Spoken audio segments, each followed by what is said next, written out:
Hey guys, today we're going to be taking a look at the K1-B Pro gaming headset by OniKuma. And for this unboxing and review, I'll be using the built-in microphone for this entire video, which should give you a good idea on how well the microphone performs. If you're new to the channel and you like this video, press the like button and subscribe.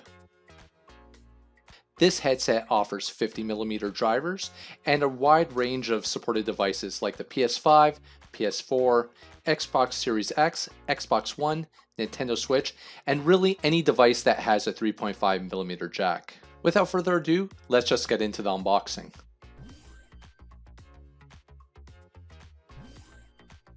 First, we have our user manual, a headphone mic splitter cable, and of course the K1-B Pro gaming headset. Taking a closer look at the headset, we have the braided cord, which should make it a little more durable. Then we have a 3.5mm jack as well as a USB connection. The 3.5mm jack will be used for the audio and the microphone, and the USB connection will be used to power on the LEDs on the headset. Further down on the cord, there's a volume control wheel, along with a microphone on and off toggle. The ear pads and headband are made of a memory foam wrapped in a faux leather-like material.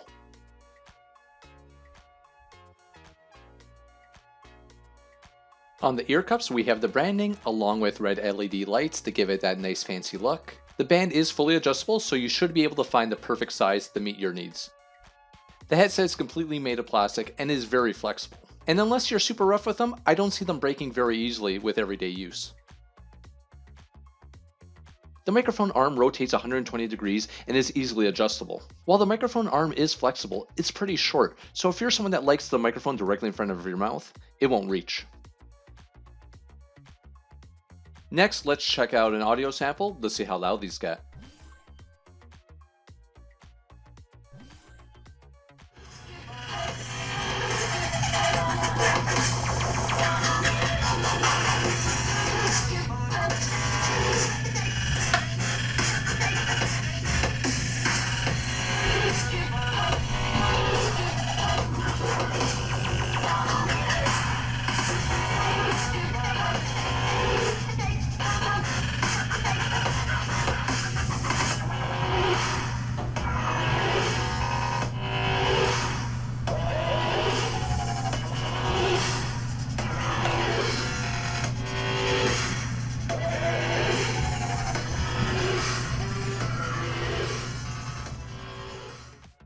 Overall, I thought the mic sounded great and it was able to block out most of the ambient noises from this recording.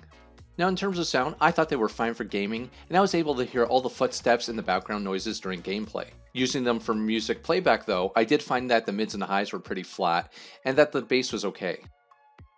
As I mentioned earlier in the video, the audio goes through the 3.5mm jack, and the LED lights are powered through the USB cable, which could be an issue if your audio jack's located on one side of the computer and your USB ports are on the other side, as the cord is pretty short and it won't be able to reach.